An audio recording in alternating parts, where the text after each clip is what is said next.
ہوتے ہیں کچھ لوگ کہ بالکل درود پاک پڑھتے ہی نہیں، انہیں پتہ نہیں ہوتا کہ درود پاک کے وظیفے کی کتنی امپورٹنس ہے، کتنی ویلیو ہے، کتنا بڑا اور بابرکت وظیفہ، وظائف کا سردار وظیفہ درود السلام ہے۔ تو ایک شخص تھا، وہ حضور پر درود پاک نہیں پڑھتا تھا، اسے خواب میں حضور صلی اللہ علیہ وآلہ وسلم کی زیارت نصیب ہوئی، تو حضور نے اس کی طرف توجہ نہ فرمائی، تو اس نے عرض کی یا رسول اللہ صلی اللہ علیہ وآلہ وسلم کیا آپ مجھ سے ناراض ہیں؟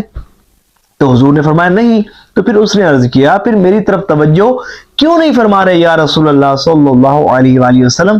تو حضور نے فرمایا میں تمہیں نہیں جانتا، میں تمہیں نہیں جانتا۔ اس نے عرض کی حضور آپ مجھے نہیں جانتے؟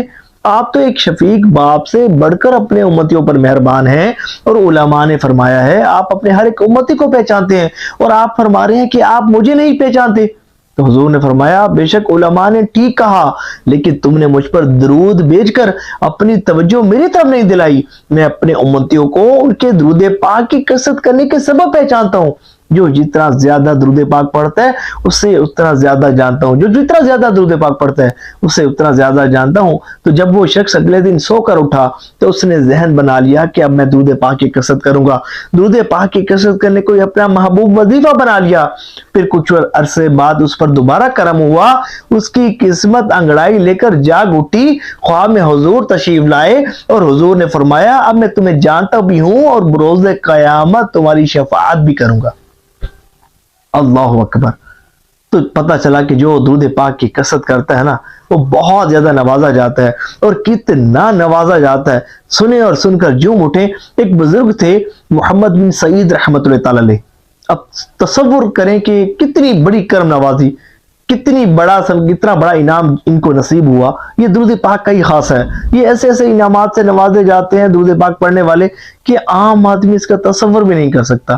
تو ایک بزرگ تھے محمد بن سعید رحمۃ اللہ تعالی علیہ، آپ کی ایک خاص عادت یہ تھی کہ جب بھی سونے کے لیے بستر پر تشریف آتے نا تو ایک مخصوص تعداد میں درود پاک پڑھا کرتے تھے، ایک عدد متعین کیا ہوا تھا، اسی تعداد میں درود پاک پڑھا کرتے تھے۔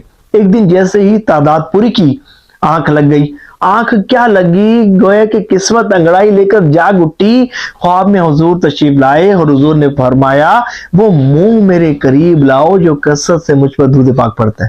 اللہ اکبر، وہ منہ میرے قریب لاؤ جو کثرت سے مجھ پر درود پاک پڑھتا ہے۔ آپ کہتے ہیں کہ مجھے شرم سے آنے لگی، پس میرے حضور نے میرے رخسار کو بوسہ دیا۔ اللہ اکبر، میں بیدار ہوا، اپنی بیوی کو اٹھایا، سارا کمرہ حضور کی خوشبو سے مہک رہا تھا، اور جو میرے حضور نے میرے رخسار کو بوسہ دیا تھا نا اس کی خوشبو 8 روز تک میرے رخسار سے محسوس ہوتی رہی۔ اللہ اکبر۔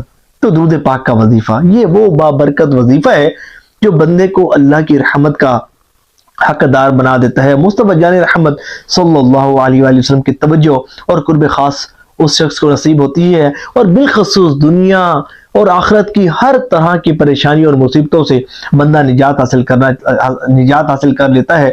دیکھیں آپ کو کسی بھی قسم کی پرابلم ہے، اگر آپ رزق کی تنگی سے پریشان ہیں، رزق میں اضافہ کرنا چاہتے ہیں، آپ درود پاک کی کثرت کریں۔ اگر آپ رزق میں خوب وسعتیں حاصل کرنا چاہتے ہیں، آپ درود پاک کی کثرت کریں۔ اگر آپ بیماری سے شفا حاصل کرنا چاہتے ہیں، آپ درود پاک کی کثرت کریں۔ اگر آپ قرض سے نجات حاصل کرنا چاہتے ہیں، آپ درود پاک کی کثرت کریں۔ اگر آپ نیک اولاد حاصل کرنا چاہتے ہیں، آپ درود پاک کی کثرت کریں۔ اگر اچھے نیک رشتوں کے طلبگار ہیں، آپ درود پاک کی کثرت کریں۔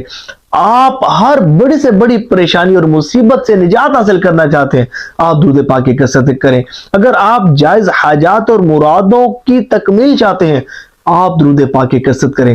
اگر آپ عزتوں میں اضافہ کرنا چاہتے ہیں، آپ درود پاک کی کثرت کریں۔ اگر آپ ذلتوں سے نجات حاصل کرنا چاہتے ہیں، آپ درود پاک کی کثرت کریں۔ آپ چاہتے ہیں کہ خواب میں حضور نبی پاک علیہ السلام کی زیارت نصیب ہو تو درود پاک کی کثرت کریں۔ اگر مدینہ شریف حاضری کا شرف حاصل کرنا چاہتے ہیں تو درود پاک کی کثرت کریں۔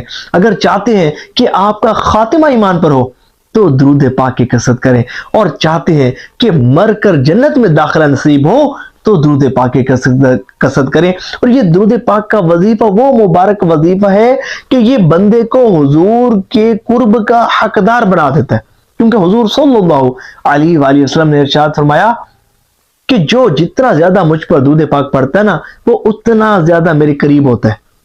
اسے اتنا زیادہ میری قربت نصیب ہوتی ہے، اور پھر بروز قیامت بھی ہر مقام اور ہر جگہ درود پاک کی کثرت کرنے والا حضور کے قریب ہوگا۔ خود حضور نے فرمایا ہے، حدیث مبارکہ سے ثابت ہے۔ پھر یہ درود پاک کی کثرت کرنے والا ہی ہے کہ جسے بروز قیامت حضور نبی پاک علیہ السلام کی شفاعت نصیب ہوگی۔ تو درود پاک کی کثرت کرنے کی عادت بنائیے، یہ وہ وظیفہ ہے کہ جو آپ کو دنیا میں بھی بلند کر دے گا، آخرت میں بھی بلند کر دے گا، اس مقام پر پہنچا دے گا کہ جس کا آپ تصور بھی نہیں کر سکتے۔ اور ثواب کی نیت سے اس ویڈیو کو شیئر ضرور کیجیے گا۔